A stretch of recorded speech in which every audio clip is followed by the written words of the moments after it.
Se analizan cambios en Cuba. Díaz-Canel dice que un grupo de expertos cubanos evalúa cómo rediseñar el funcionamiento del país. Entre otras noticias, fuego cruzado entre Estados Unidos y Cuba. Díaz-Canel acusa a Estados Unidos de provocar un estallido social, mientras que COSAC le responde. ¿Cómo están, amigos? Bienvenidos a Noticias Importantes. Comenzamos. El gobernante cubano y títere castrista Miguel Díaz-Canel anunció el pasado jueves en un grupo nacional de expertos y de dirección que evalúa en estos momentos cómo rediseñar el funcionamiento del país una vez pase la pandemia del coronavirus y la isla vuelva a la normalidad. La etapa por venir, en su opinión, hay que encararla con realismo para retomar la actividad económica y social. Díaz-Canel no adelantó, sin embargo, quiénes componen ese grupo de expertos ni en qué temas trabajan. Solo adelantó que entrarán en acción cuando se aplane la curva de la pandemia, ahora en forma de meseta. En cuanto llegue ese momento, el gobierno, según dijo, se centrará en la reactivación de la economía, especialmente de la agricultura y de la vida social, haciendo hincapié en la continuidad del curso escolar. El designado por Castro hizo estas declaraciones durante un encuentro con representantes de todas las provincias del país, a los que pidió que no den espacio al desánimo y dijo que tienen que tener seguridad de que esta batalla, no dijo contra quién, pero por el contexto se supone que es contra el COVID-19, también van a ganarla. El gobernante cubano estuvo acompañado en su reunión con altos cargos provinciales por su vicepresidente Salvador Mesa, el primer ministro Manuel Marrero y el viceprimer ministro Ramiro Valdés, que hace 15 días hizo un llamamiento a los cubanos y a las empresas locales para rebajar el consumo de energía eléctrica. La isla ha batido el récord de gasto de luz por el confinamiento y las altas temperaturas registradas en el mes de agosto. El anuncio de que el grupo de expertos cubanos trabaja en un rediseño del funcionamiento del país llega en medio de rumores desmentidos por el Banco Central de Cuba sobre una unificación monetaria aplazada durante años, también acompañado del empoderamiento del dólar en la isla, desde que se abrieron las tiendas en MLC, en las que se pueden comprar productos que escasean en todo el país a precios que dejan mal parado al salario mensual, solo 879 pesos de los cubanos. En abril pasado, una Comisión Económica para América Latina y el Caribe, CEPAL, pronosticó que la economía cubana caería 3,7% en 2020 debido a los efectos globales de la pandemia del coronavirus. Se trata de una estimación que suena bastante conservadora si se tiene en cuenta que, como se ha publicado, en abril y julio el PIB de la zona del euro tuvo un hundimiento histórico de 12,1%. A eso hay que sumarle la contracción de 3,6% registrado en la eurozona en el primer trimestre de 2020. Ante la caída en picada del turismo por el cierre de las fronteras y el coronavirus, el gobierno cubano reconoció esta semana que las misiones médicas desplazadas en 59 países constituyen una de sus principales fuentes de ingreso. Solo en 2018, por esta vía entraron a las arcas del Estado 6.400 millones de pesos en concepto de servicio de explotación social y de salud. Sin embargo, este ingreso empieza a estar amenazado por la sospecha de que los profesionales de la salud cubana que participan en estas brigadas están siendo sometidos a condiciones laborales que la ONU amenaza con catalogar como trabajo forzoso. Así, por ejemplo, Guatemala tiene en estos momentos un debate interno que ha llegado a la Corte Constitucional de ese país y que pide frenar la renovación de los contratos de las brigadas médicas cubanas. En Brasil, el gobierno de Jair Bolsonaro ha acordado investigar las violaciones contra los médicos cubanos y en Estados Unidos, un grupo de senadores republicanos presentó en junio un proyecto de ley para sancionar a países que contraten los servicios de las misiones médicas cubanas. En medio de ese panorama, con la isla plagada de colas y los problemas con el suministro de petróleo, los expertos cubanos están llamando a rediseñar un nuevo funcionamiento del país. Mientras tanto, Díaz-Canel denunció que hay supuestos intentos de alentar un estallido social en la isla como parte de los intereses electorales norteamericanos, aunque no especificó quién o quiénes estarían promoviendo ese escenario.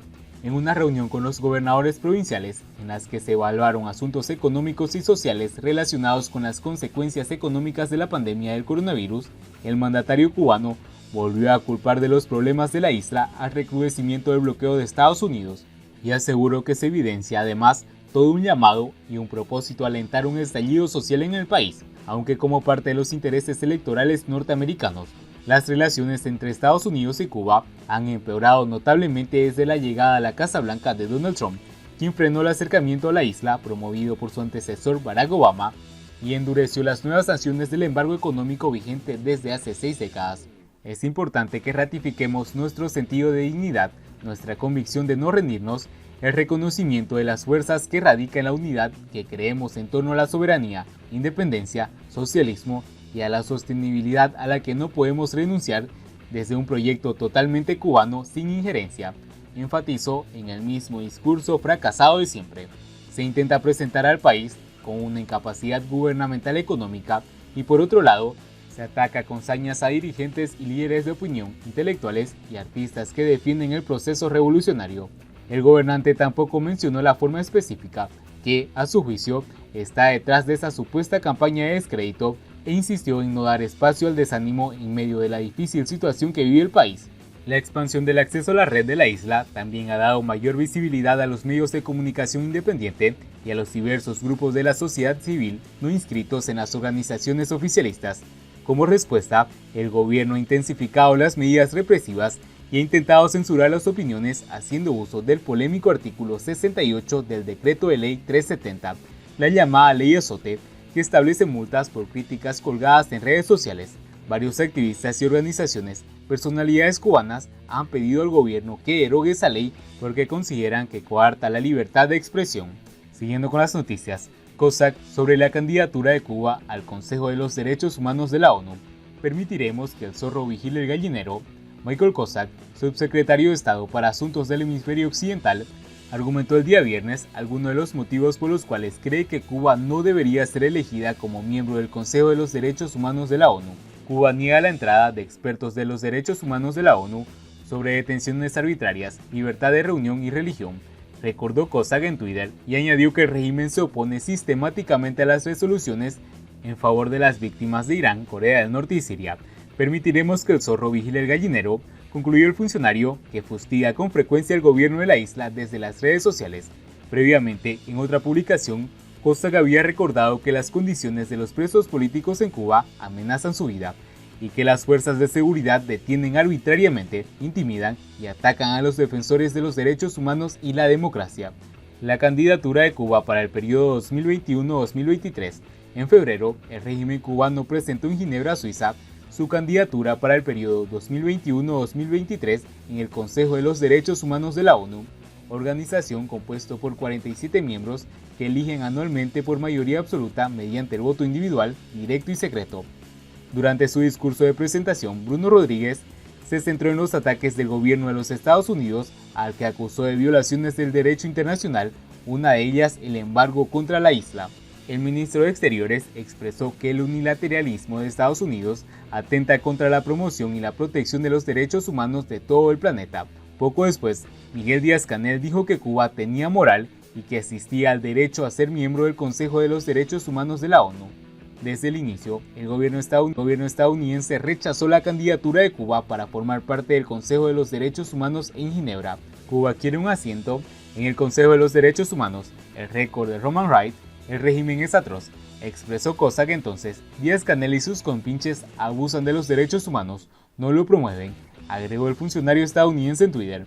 En agosto, el secretario de Estado Mike Pompeo calificó de indignante la posibilidad de que Cuba se una al Consejo de los Derechos Humanos de la ONU y llamó a los Estados miembros a rechazar esa posibilidad. Para el funcionario estadounidense, sería indignante que el Consejo de los Derechos Humanos ofrezca sentar a Cuba, una dictadura brutal que trafica a sus propios médicos bajo el disfraz de misiones humanitarias. Ningún país debería votar a Cuba en el Consejo, subrayó el jefe de la diplomacia estadounidense. El Consejo fue creado en 2006 para reemplazar la Comisión de los Derechos Humanos. Sin embargo, esta organización se ha visto envuelta en varias polémicas que han afectado su credibilidad y que hicieron que Estados Unidos abandonara su puesto en 2018.